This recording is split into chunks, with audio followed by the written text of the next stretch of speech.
জাতীয় নিরাপত্তা উপদেষ্টা ও রোহিঙ্গা বিষয়ক উচ্চ প্রতিনিধি ডক্টর খলিলুর রহমান ওয়াশিংটনে মার্কিন শীর্ষ কর্মকর্তাদের সাথে বৈঠক করেছেন। এ সময় বাংলাদেশের নবনিযুক্ত রাষ্ট্রদূত তারেক এম আরিফুল ইসলাম উপস্থিত ছিলেন। মার্কিন under secretary for political affairs Allison Hooker প্রধান উপদেষ্টা ডক্টর মোহাম্মদ ইউনূসের নেতৃত্বে এবং অন্তর্বর্তী সরকারের পদক্ষেপকে সমর্থন পুনর্ব্যক্ত করেন। তিনি রোহিঙ্গা সংকট সমাধানে বাংলাদেশের প্রচেষ্টারও প্রশংসা করেন।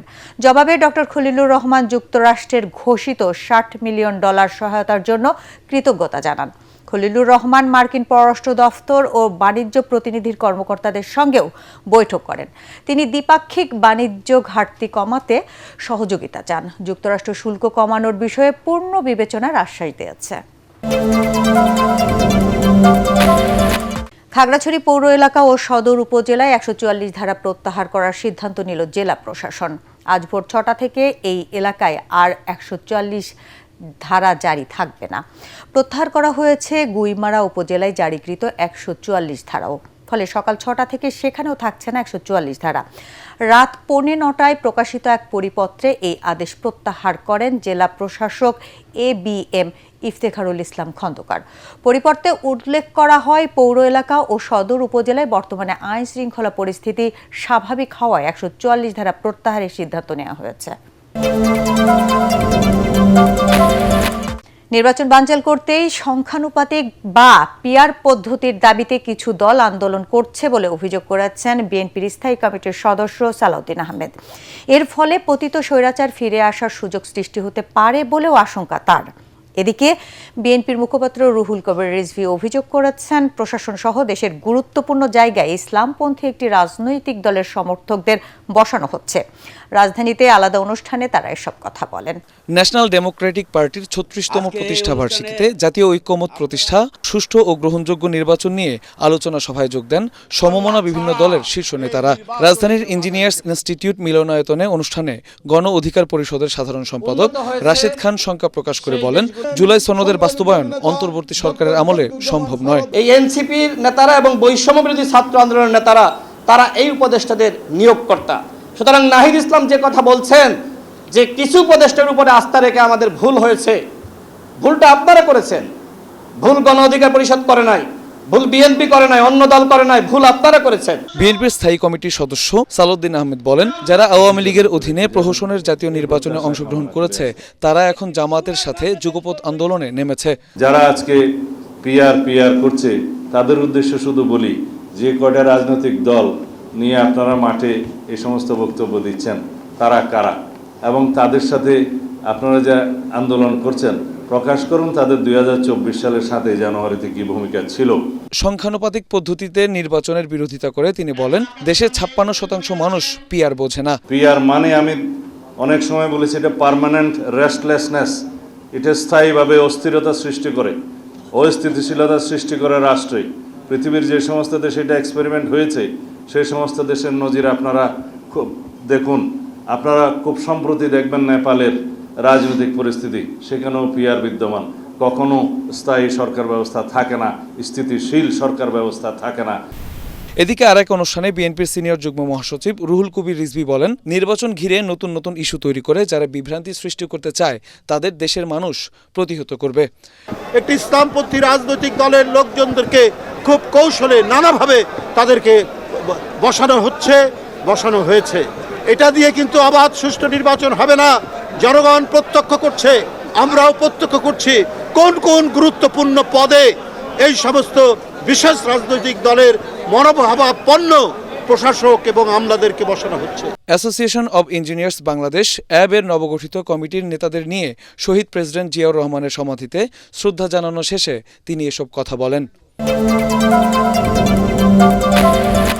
ধর্মের ভিত্তিতে জাতিকে বিভাজিত করার পক্ষে নয় জামায়াতে ইসলাম, এমন মন্তব্য করেছেন দলের আমির ডাক্তার শফিকুর রহমান। রাজধানীর মগবাজারে আল ফালাহ মিলনায়তনে কেন্দ্রীয় উলামা কমিটির উদ্যোগে দেশের দাও ও ওয়াজ সম্মেলনের প্রধান অতিথির বক্তব্যে তিনি এই মন্তব্য করেন।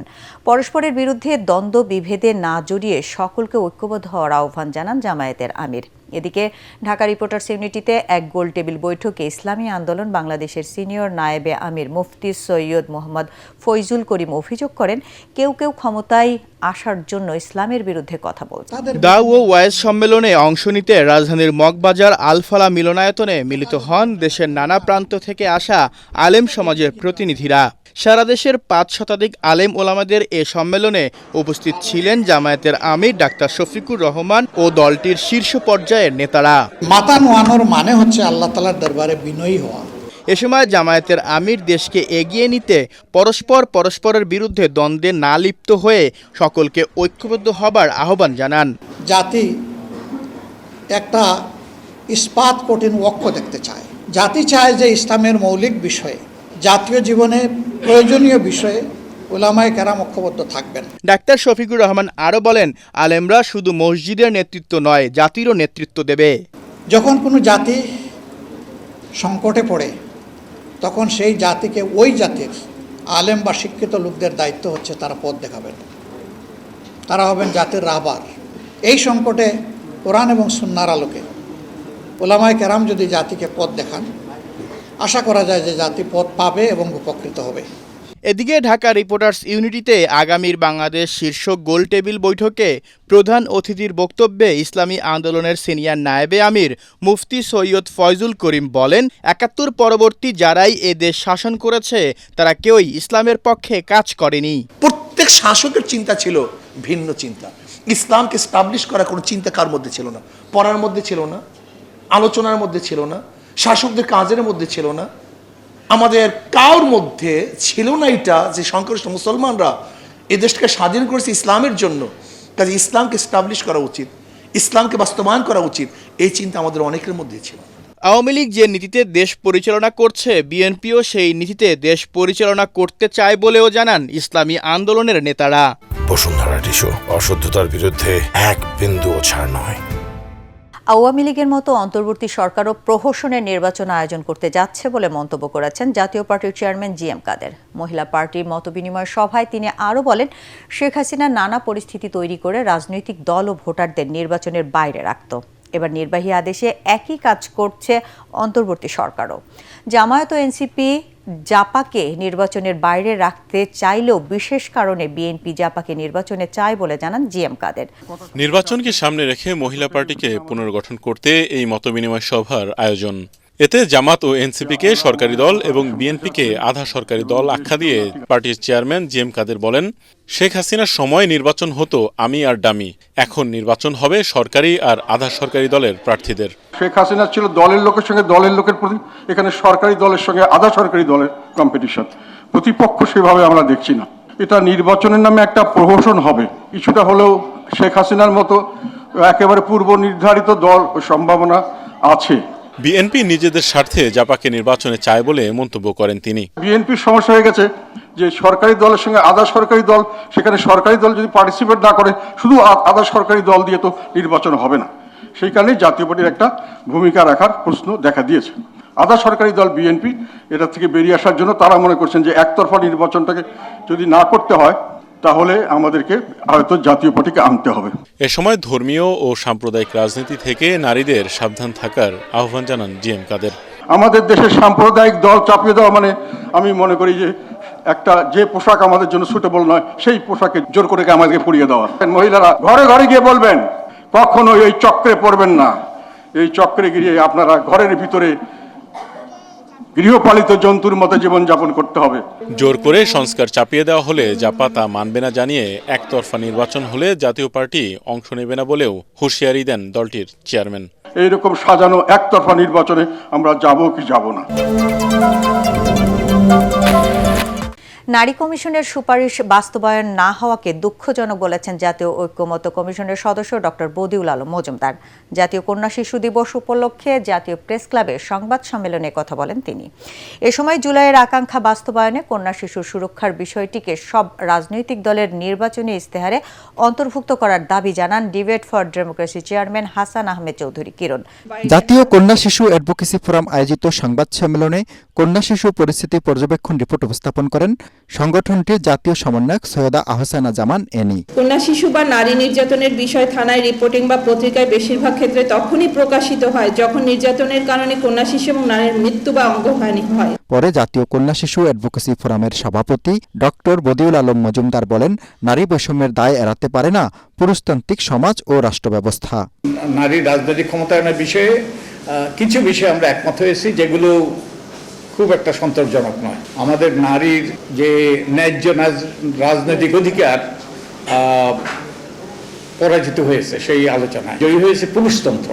এ সময় ডিবেট ফর ডেমোক্রেসির চেয়ারম্যান ও এটিএন বাংলার পরিচালক বার্তা হাসান আহমেদ চৌধুরী কিরণ বলেন, পরিবার, সমাজ ও রাষ্ট্র সমন্বিত উদ্যোগ না নিলে শুধু সরকারের কাছে নারীর সুরক্ষা আশা করা যায় না। কন্যা শিশুর প্রতি যে আমরা নিপুণ, সেটা কিন্তু আমরা কমাতে পারিনি।